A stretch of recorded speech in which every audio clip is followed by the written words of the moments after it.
कामचोर बहू। कांता बहन की दो बहुएं थीं, बड़ी कल्पना और छोटी प्रिया।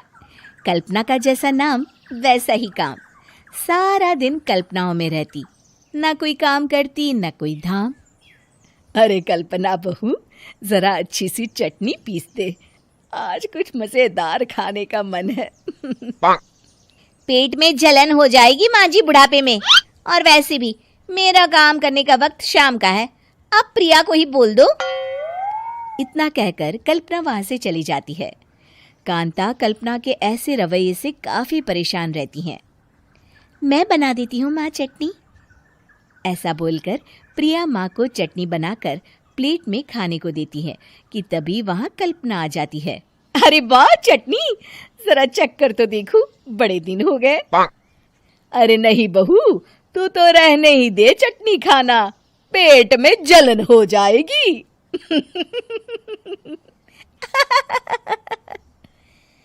इतना कहकर कांता और प्रिया दोनों हंसने लगते हैं। कल्पना सारा दिन या तो मोबाइल में यूट्यूब देखती या फिर सोती रहती। उसका कमरा भी बिखरा और गंदा रहता। एक दिन कल्पना का पति अशोक उससे कहता है, अरे कल्पना, जानवर भी उस जगह को साफ कर लेता है जहां वो बैठता है, तुम तो इंसान हो, कैसे इतने गंदे कमरे में रह लेती हो? देखो सारा सामान यहाँ वहां बिखरा पड़ा है। ज्यादा अपनी माँ का बोल ना बोलो। हाँ, कमरा तुम्हारा भी तो है, गंदा लग रहा है तो साफ कर लो। पता नहीं तुम्हारे साथ मैं कैसे जिंदगी बिताऊंगा। इतना कहकर अशोक वहां से चला जाता है। कल्पना बस खाना खाने कमरे से बाहर आती और फिर से कमरे में चली जाती। इससे कांता बहन काफी परेशान रहती।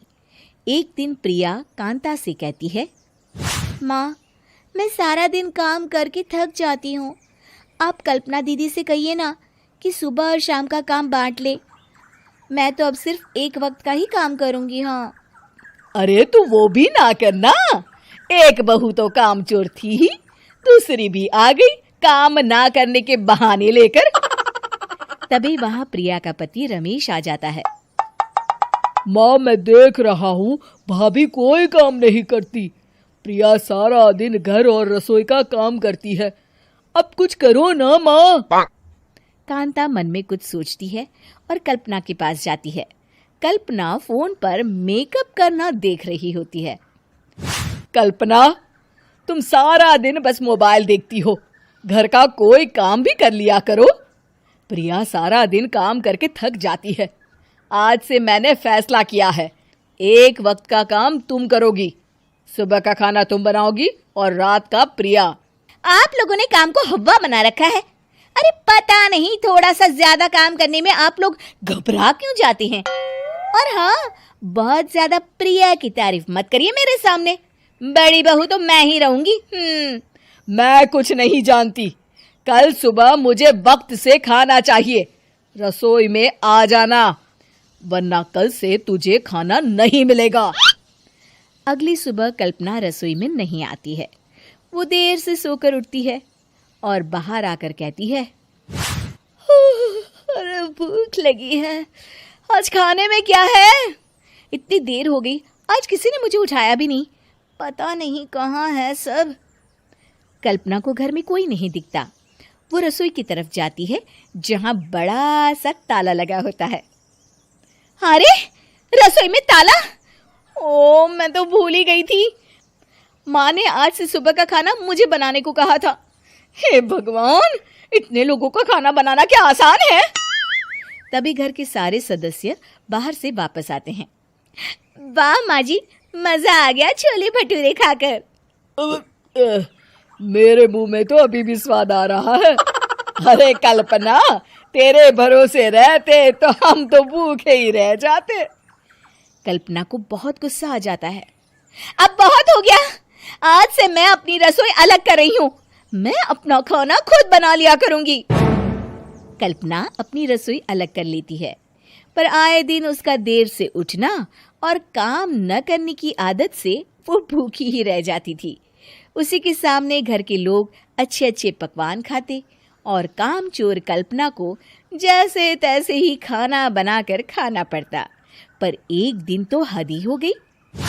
माँ, दीदी आज सुबह से कमरे से बाहर नहीं निकली, हमें जाकर देखना चाहिए।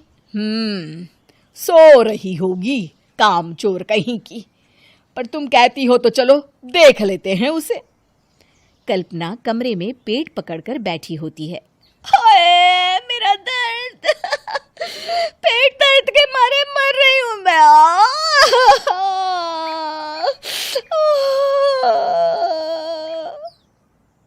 अरे दीदी, क्या हुआ? पेट में दर्द क्यों हो रहा है? डॉक्टर को दिखाया आपने? माँ। कल्पना खड़ी होती है और माँ जी के पास आती है। मुझे माफ कर दीजिए, अब से मैं सारे काम में मदद करूंगी, कभी आलस और काम चोरी नहीं करूंगी। हाँ हाँ, वो तो ठीक है, लेकिन अचानक क्या हो गया जो तू काम करने को तैयार हो गई? कामचोर कल्पना। माँ, लगातार बासी और उल्टा पुल्टा खाना खाने के कारण मेरे पेट में इन्फेक्शन हो गया है। काम न करना पड़े इसलिए मैं 2 दिन का खाना एक दिन ही बना लेती थी। बासी और खराब खाना खाने के कारण लेने के देने पड़ गए। पेट में दर्द हो रहा है। चलो अच्छा हुआ, देर आए दुरुस्त आए। कपड़े धोने वाली बहू। शादी के पहले से ही विभा को कपड़े धोने का बड़ा शौक था। कभी नल के नीचे तो कभी तालाब के पास। अरे मेरी नीली वाली लुंगी नहीं दिख रही है। विभा की अम्मा, कहाँ रखी है लुंगी? अरे वो तो विभा ने परसों ही धोकर रखी थी आपकी अलमारी में, देखो वहीं होगी। वो ना मैंने आज धो दी, मुझे लगा कि गंदी हो गई होगी। अरे कैसे गंदी हो गई थी? उसे तो मैंने पहना भी नहीं। हे भगवान, इस लड़की के कपड़े धोने की आदत से परेशान हो गया हूँ मैं। जितना तो घर में राशन नहीं आता, उससे कहीं ज्यादा डिटर्जेंट पाउडर का खर्चा है। इसकी शादी करवा दो, शादी। जाए अपने घर में ही करे काम, फिर चाहे घर के कपड़े धोने हो या पूरे गांव के। हाँ ठीक बोल रही हूँ, देखता हूँ मैं कोई लड़का। वो दिन भी आ जाता है जब विभा को देखने लड़के वाले आ जाते हैं। लड़की मुझे अच्छी लगी। होने वाली सास कहती है, बेटी अगर कुछ पूछना है तो पूछ लो। वैसे तो हमारी लड़की बहुत ही शर्मीली है, जो बोल दो वो मान लेती है, इसे क्या पूछना होगा। अरे कैसी बात कर रही हो माँ, मुझे इन लोगों के घर रहना है, सवाल तो कई है। हाँ हाँ बेटा, पूछ लो ना, क्या पूछना है। आप लोगों के घर कपड़े कौन धोता है? सास का मुंह बन जाता है। देखो, अगर तुम ये कहना चाहती हो कि तुम्हें कपड़े धोने नहीं आते तो सुन लो, कपड़े मैं ही धोती हूँ, लेकिन तुम्हारे आ जाने के बाद मैं रुमाल तक नहीं धोऊंगी। अरे चुप रहना भाग्यवान, बहू बेचारी घर आई नहीं, उसे डराना शुरू कर दिया। वो क्या है ना बिटिया, अभी तक तो ये कल्लू की माँ ही धोती थी, लेकिन अब तुम्हारे पापा तो दहेज में वॉशिंग मशीन देंगे ही। तभी विभा की माँ बोल पड़ती है, सवाल भी पूछा तो क्या। वैसे भाई साहब, मशीन की तो फिर भी कपड़े धोने की कैपेसिटी होती है। मतलब जो बिटिया दे रहे हैं ना विभा, इसे कपड़े धोने का बहुत शौक है। ये आप लोगों के क्या, आस पड़ोस गांव मोहल्ले सबके कपड़े धो दे और उफ तक ना करे। बाहर देखा नहीं आपने कितने कपड़े सूख रहे हैं? सब हमारी बिटिया ने ही तो धोए हैं। बस भी करो ना माँ, शर्म आ रही इतनी तारीफ सुनकर। और तो और एक दाग निकाल कर दिखाओ तो मान जाऊं। हाँ। अच्छा अच्छा, माफ करना बेटा, मैंने गलत समझा। हमें तो रिश्ता बहुत पसंद है। और ऐसे जुड़ जाता है रिश्ता कपड़े धोने का शौक रखने वाली विभा का। उसकी शादी हो जाती है कोयला फैक्ट्री में काम करने वाले कल्लू के साथ। शादी के बाद अचानक विभा चिल्लाती हुई सास के पास आती है। सासू माँ, अरे सासू माँ कहाँ है आप? ये तो धोखा है, धोखा दिया आप लोगों ने मुझे। इसे ससुर के चक्कर के बारे में पता चल गया। अरे तो उसमें तुझे क्यों धोखा मिला है? अरे नल में पानी नहीं आता, कपड़े कैसे कब धुलेंगे? अच्छा अच्छा, तू पानी नहीं आ रहा उसकी बात कर रही है? तो आपने क्या सोचा? कुछ नहीं। अच्छा हाँ, तेरी माँ ने कहा था कि कपड़े धोने का शौक है तुझे, याद आया मुझे। शौक शौक बोलकर कपड़े धोने वाले मेरे जुनून को कम ना आके सासू माँ, कपड़ा धोना मेरा गुरूर है। तभी पति भी वहाँ आ जाता है। अभी अभी मैंने इसे सनी देओल की फिल्म दिखाई है, उसी के डायलॉग मार रही है माँ। अच्छा सुन, साफ साफ बता रही हूँ, पानी सुबह 4 से 6 और शाम को 10 से 12 आता है, समझी? विभा टाइमिंग सुनकर हैरान हो जाती है। ये क्या भूतों का मोहल्ला है? सुबह 4 बजे उठकर कौन कपड़े धोता है? 4 बजे टंकी में पानी जाता है, फिर सारा दिन धोना ना, किसने मना किया? अरे कैसे बात कर रही हैं? 200 लीटर की टंकी में कितने कपड़े धो लूंगी मैं? सुबह ही उठ जाऊंगी मैं। अब क्या था, विभा सुबह 4 से लेकर रात के 12 बजे तक कपड़े ही धोती रहती।